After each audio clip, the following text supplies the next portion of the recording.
आज जिस बुक का रिव्यू आज हम लोग करने जा रहे हैं उस बुक का नाम है ट्यूसडेज विद मॉरी। अब ये बुक मैंने क्यों चुनी आप लोगों के साथ में शेयर करने के लिए, वैसे तो बहुत ज़्यादा फेमस किताब है, हो सकता है कि आप में से कई लोगों ने किताब पढ़ भी रखी हो, बट कहते हैं ना कि अगर एक यंग बच्चे को ये पता चल जाए कि वो बुढ़ापे में उसका फ्यूचर क्या होने वाला है तो उसका प्रेजेंट पूरी तरीके से बदल जाएगा। और अगर मुझे सही से याद है तो ओशो की एक लाइन भी थी कि अगर तुम किसी यंग इंसान को देखो जो कि अपनी मौत के बारे में सोचता है तो तुम ये समझ जाना कि वो इंसान बहुत ज्यादा मेधावी है, क्योंकि ऐसा बहुत रेयर ही होता है कि किसी इंसान को अपनी मौत का ख्याल अपनी जवानी में आ जाए। और मेरे बहुत सारे जो व्यूअर्स हैं वो यंग हैं, तो आप लोगों के लिए इस बुक से अच्छा और मैं क्या लेकर के आ सकता हूँ। ये एक ऐसी किताब है जो आप लोगों को बताती है, या मैं कहूँ कि आप लोगों को अपने फ्यूचर में लेकर के चली जाती है। हम जर्नी करते हैं मिच एल्बम के साथ में, और मिच एल्बम इस बुक में जर्नी कर रहे हैं अपने प्रोफेसर के साथ। उनके प्रोफेसर जो कि एएलएस से ग्रसित हैं और अब उनके पास बस कुछ दिन ही बचे।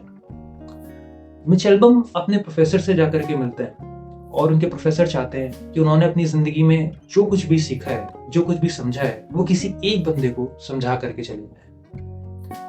क्योंकि मिच एल्बम अपने प्रोफेसर के one of the favourite students थे कॉलेज के टाइम पर, और कॉलेज में मिच और प्रोफेसर काफी सारा वक्त एक साथ बिताया करते थे। तो जाहिर सी बात थी कि प्रोफेसर ने मिच को चुना वो सारा ज्ञान देने के लिए जो कि उन्होंने इस पूरी जिंदगी में समझा था, जाना था, सीखा था। जब उनके प्रोफेसर को पता चलता है कि उनके पास में काफी कम समय बचा है तो जाहिर सी बात है कि हम सभी लोग घबरा जाएंगे।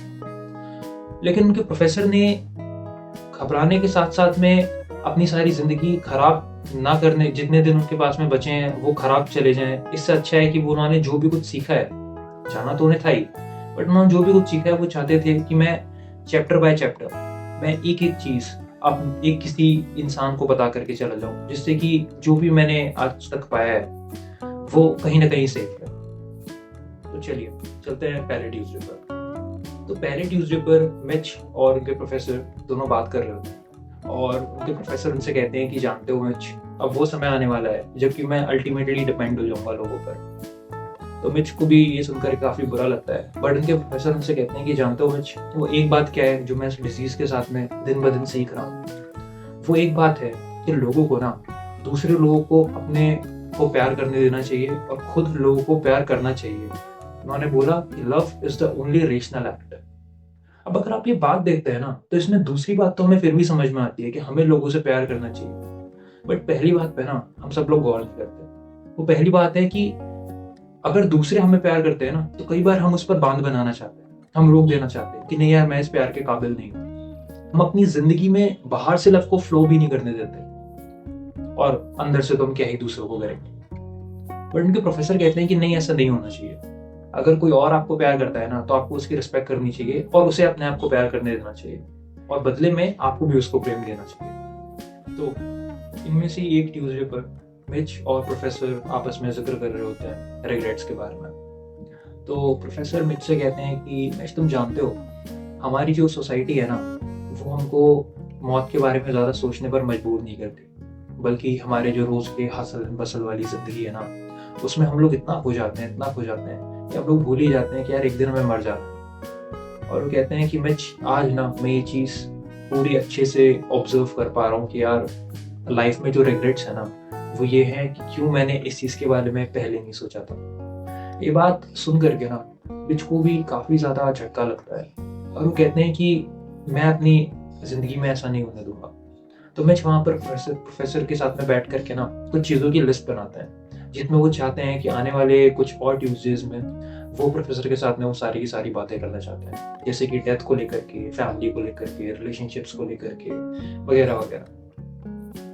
तो अगली ट्यूसडे जब मिच और प्रोफेसर मिलते हैं तो वो लोग जिक्र करते हैं उस टॉपिक के बारे में जो कि है तो इस दुनिया की सबसे बड़ी मिस्ट्री, अगर हम लोग उसे एज अ मिस्ट्री ट्रीट करते नहीं हैं। हम लोग अपनी रोज़मर्रा की ज़िंदगी में एकदम चेक में रहते हैं उस चीज़ के साथ में, जैसे कि वो चीज़ कभी होगी नहीं। तो जी हाँ, उस चीज़ का नाम है डेथ। तो प्रोफेसर कहते हैं कि देखो मिच, डेथ क्या है क्या नहीं है ये तो किसी को नहीं पता, बट अगर तुम मरना सीख जाओ ना तो तुम जीना सीख जाओ। मतलब अगर किसी इंसान को ये पूरे उसके कोर तक ये बात समझ में आ जाए ना कि एक दिन तो ये सब कुछ खत्म हो ही जाएगा और वो कुछ भी यहाँ से लेकर के नहीं जा सकता, तो उसे कहीं ना कहीं जीने का ये ढंग आ जाएगा कि प्रेजेंट किस तरीके से जीना है। और वो कहते हैं कि मैंने भी अपनी जिंदगी इसी तरीके से जी है। अगर आप एक बार ये चीज अच्छे से समझ जाते हैं कि आज जो भी मेरे पास में है एक दिन यहाँ से चला जाएगा, और वो जिस दिन यहाँ से जाएगा आप उसमें से कुछ भी अपने साथ नहीं लेकर के जाएंगे। तो बात सुनने में हम लोगों को बहुत ज्यादा क्लीशे लगती है कि यार ठीक है, हम लोग ये चीजें पता है और ये चीजें हम जानते हैं, बट यहीं पर प्रोफेसर कहता है कि आप वो बात ना अपने अंदर मानते नहीं है वो बात अच्छी तरीके से। हम में से जितने भी लोग ये वीडियो देख रहे हैं, जितने भी लोग हैं जो और दुनिया भर के काम कर रहे हैं, हम लोग सही में ये चीज अंडरस्टैंड नहीं करते कि यार जिंदगी लिमिटेड है। और आप अगर देखेंगे ना कि स्पिरिचुअलिटी की जो एक सबसे बड़ी डिमांड होती है कि आप कुछ करें ना करें लेकिन एक थॉट को आप जरूर प्रैक्टिस करें। वो थॉट होता है कि आपकी जिंदगी मॉर्टल है। आप अगर इस थॉट को रोज प्रैक्टिस करके अपने लिविंग में लेकर के आ जाए कि मैं मॉर्टल हूँ और एक दिन ये सब कुछ खत्म होगा, तो आपके एक्शंस डिफरेंट होंगे, आपके बोलने का तरीका एकदम डिफरेंट हो जाएगा। और आपकी जो जिंदगी है ना, लोग भी आप आसपास के आपको देख करके कहेंगे कि तुमने ये सब कुछ चेंज कैसे किया, just by flip of a thought. दोस्तों ये कहानी इसी तरीके से आगे चलती रहती है। मिच और उनके प्रोफेसर आगे बहुत सारे ट्यूसडेज से मिलते रहते हैं, लाइफ के जो भी लेसन्स हैं उन सब चीज़ों को देखते रहते हैं, समझते रहते हैं। मैं सब चीज़ें जिक्र नहीं करूँगा यहाँ पे इस किताब के बारे में, क्योंकि फिर आप पढ़ नहीं पाएंगे इस चीज़ को। और मुझे नहीं लगता कि यार आपको कोई रिव्यू पूरा देख करके भी ये किताब छोड़ देनी चाहिए। कई लोग होते हैं ना, वो यही करते हैं कि यार कोई बुक उनको अच्छी लगती है, वो यूट्यूब पर जाते हैं, वीडियो खोलते हैं, रिव्यू सर्च करते हैं, उसका रिव्यू पढ़ लेते हैं पूरा कि बुक क्या है क्या नहीं है, उसके बारे में जो भी कुछ है, और कई बार फिर वो किताब छोड़ देते हैं। बट मैं ज़रूर चाहूँगा कि इस किताब को ना आप लोग ज़रूर पढ़ें, क्योंकि ये जो किताब है ना, ये मुझे लगता है कि बहुत ज्यादा एक सटल चीज को एड्रेस करती है। एक वो सटल चीज क्या है? वो सटल चीज है मॉर्टेलिटी। वो सटल चीज ये है कि एजिंग हम लोगों को होनी है एक टाइम पर आकर के। और एजिंग से भी ज्यादा इंपॉर्टेंट चीज क्या है ना, जो मिच के प्रोफेसर हैं या फिर मिच खुद हैं, उन्होंने कभी नहीं सोचा होगा कि प्रोफेसर के साथ में ये डिजीज हो जाएगा। और सच बात तो ये है कि हम लोग भी नहीं सोचते। क्या आप में से कोई भी ये बता सकता है कि वो कितने साल तक जिएगा या फिर वो कितने साल तक हेल्दी जिएगा?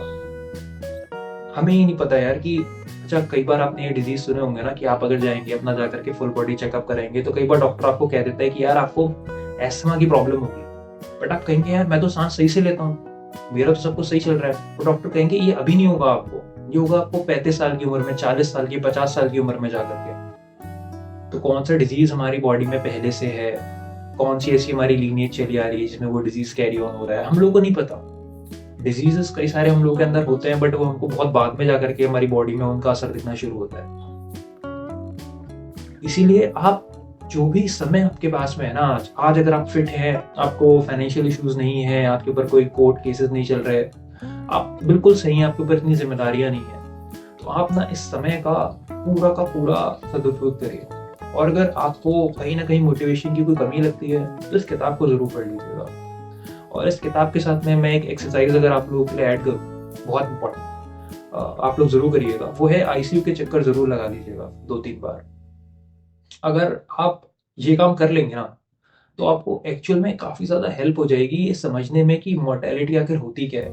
और मोर्टेलिटी से भी ज्यादा इंपॉर्टेंट है यार, देखो हो सकता है ना कि अगले 5 साल या अगले 10 साल हॉस्पिटल में बीत जाए, कोई नहीं जानता ना यार। हो सकता है यार आप 5 साल से हॉस्पिटल में हो, तो ऐसी मोर्टेलिटी का मतलब क्या है? हो सकता है 5 साल कहीं किसी केस में फंस जाओ, आपको कहीं भगवान ना करे कहीं जेल में बिताने पड़े, कहीं पर बिताने पड़ जाए। तो आप मोर्टेलिटी का मैं एक बड़ा मीनिंग ये लेता हूँ कि यार जब आपकी हेल्थ ठीक है, जब आपके ऊपर कोई ऐसा प्रेशर नहीं है, जब या प्रेशर है भी तो आपके ऊपर कोई ऐसी चीज नहीं है यार कि आप जिंदा होकर के भी जिंदा नहीं,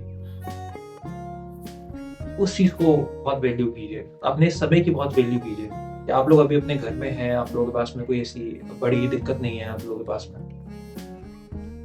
वरना आप देख सकते हैं कि मिच के प्रोफेसर ने तो एएलएस से ग्रसित होने के बावजूद भी कितना अच्छा लेसन मिच को दिया, और आज हम सब लोग ये किताब पढ़ पा रहे हैं उन्हीं की वजह से।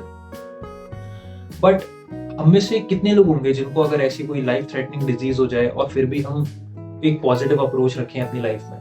हमारी पूरी बॉडी दिन ब दिन हमारे साथ छोड़ती चली जा रही है, हमारा जो मेमोरी है वो हमारे साथ छोड़ती चली जा रही है, बट फिर भी हम गिव अवे करना चाहते हैं, हम दुनिया को कुछ ना कुछ देना चाहते हैं। हम में से बहुत लोग ये नहीं कर पाएंगे। इसलिए जो भी समय आपके पास में अभी है उस समय को अच्छे से बिताइए, उस समय को अच्छे से जीजिए और कोई भी रिग्रेट मत कीजिए अपनी लाइफ में। इसी के साथ में मिलेंगे अगले बुक रिव्यू में। तब तक के लिए thank you, take care and good bye.